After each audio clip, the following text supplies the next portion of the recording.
Sir Sachin అండి. Sir ఎక్కడ sir ఏ నియోజకవర్గం సార్ ఇక్కడ ఈ ఏరియా అంటే దేని కింద వస్తుంది సార్ ఇది? తూర్పు గోదావరి తూర్పు తూర్పు అటు ఇటు ఉన్నది.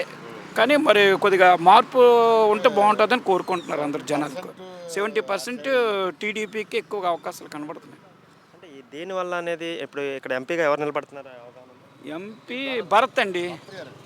భరత్ గారు గతంలో పేరు నాకు ఐడియా లేదు. ఝాన్సీ. బొత్స ఝాన్సీ. ఆవిడ అంతగా తెలియదు, వరకే పరిచయం లేదు. ఎలా ఉన్నాయి సార్ భర్త గారికి అవకాశాలు ఉన్నాయా ఎంపీగా? భర్త గారికి అవకాశం కనబడుతుందండి. ఎందుకంటే అతను విశాఖపట్నంలో నోటెడ్ పర్సన్. ఈవిడి పేరే మాకు అంత అవగాహన లేదు. ఇప్పుడు అంటే అన్స్పెక్ట్గా నోటెడ్ పేరు మాకు ఐడియా లేదు. అంటే గుర్తుంది, అన్స్పెక్ట్గా రాలేదు. ఈవిడ ఉంది. మరి ఆవిడ ముందు ఎంపీ కాన్స్టిట్యున్సీలో 7 నియోజకవర్గాలు కూడా పర్వాలేదు అంటారు. అలాగని అవతల నియోజకవర్గం మాకు ఐడియా లేదు కదా. మా నియోజకవర్గంలో ఇక్కడ ఎవరిని అడిగినా ఎవరితో మాట్లాడుతున్నా కూడా కొంత భయాందోళనలు కనిపిస్తూ ఉన్నాయండి. అంటే మళ్ళీ గవర్నమెంట్ వస్తే మాకు కొంచెం అన్రెస్ట్ ఉంటుంది, మా భూములకు సెక్యూరిటీ లేదనేది చాలామంది మాట్లాడుతున్నారు. ఎంతవరకు వాస్తవం? అంటే భూముల కోసం మాకు తెలియదు. ఆ, మార్పు అంటే బాగుంటుందని అందరూ చాలామంది మాకు ఇక్కడ బీచ్లో కూడా చాలామంది అలాగ అనుకుంటున్నారండి. టీడీపీ గవర్నమెంట్ వస్తే బాగుంటుంది, మార్పు కోరుకుంటున్నారు అంతే, ఇంకేం కాదు. ఆ, అది భూముల కోసం దానికోసం మాకు తెలియదు. మాకు భూములు కూడా లేవు. మా ఇదంతా ఇల్లులో ఏదో ఉండడం ఇదే అదండి. ఇంకా అంతకంటే ఇంకేం కాదు. చూసుకుని మరి ఎలక్షన్ మరి చూస్తున్నారు కదా, గవర్నమెంట్ ఏ విధంగా పరిపాలించిందో ఏంటి చేస్తుందో.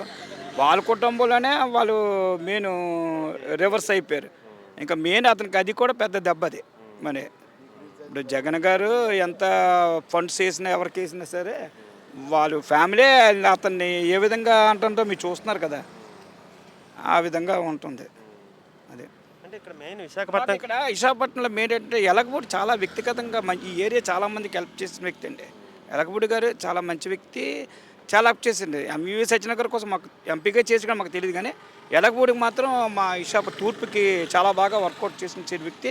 అందులో నేను మా మధ్యలపాలెం ఏరియా అన్నీ కొనుక్కుంటుంటే అడుగుతుంటే ఎలగపూడి గారి మీద కొద్దిగా ఎక్కువ ప్రభావం కనబడుతుంది. ఇక్కడ యువతలో ఉద్యోగాలు రాలేదు అనుకున్నంత స్థాయిలో విశాఖపట్నం డెవలప్ అవ్వలేదు. అది కరెక్టే. ఈ ఎంప్లాయీస్కి ఎవరికి చదువుకున్న వాళ్ళు ఎవరికి మూల పడిపోయి 5,000 10,000 ఉద్యోగాలు ఏంటండి. అది కన్ఫర్మ్గా అది అవుతుంది. ఎంబీఏలు చేసిన పిల్లలు, ఎంటెక్ చేసిన పిల్లలు, బీటెక్ చేసిన పిల్లలకి 5,000 6,000 జీతాలు. విశాఖపట్నం ఇంకా ఎంతో అభివృద్ధి చెందాల్సింది ఉంది కదండి 5 సంవత్సరాల్లో. విశాఖపట్నం ఎప్పుడో డెవలప్, స్టేట్ మొత్తం మీద విశాఖపట్నం డెవలప్ అండి. మెయిన్ రాజధాని అండి. మనకి రాజధానిలో ప్రపంచంలోని భారతదేశం మొత్తం మీద ఒకే రాజధాని, ఎక్కడైనా ఏ స్టేట్ అయినా. మరి ఇక్కడ 3 రాజధానులు అంటే అది మరి ఏటనుకోలే అర్థం అవ్వట్లేదు. 3 రాజధానులు పక్కన పెట్టండి, కనీసం జరగాల్సిన అభివృద్ధి అనేది అంటే విశాఖపట్నంకి సంబంధించి చాలా ప్రాపర్టీస్ కూడా విశాఖపట్నంకి ఎవరు అభివృద్ధి చేయనవసరం లేదండి. అది విశాఖపట్నమే డెవలప్ అయిందండి. అది కాంగ్రెస్ పార్టీ భిక్ష పెట్టిందండి ఫస్ట్ స్టార్టింగ్.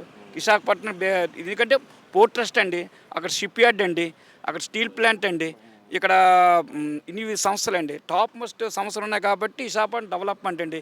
ఎవరు డెవలప్మెంట్ చేసే ప్రసక్తి లేదండి.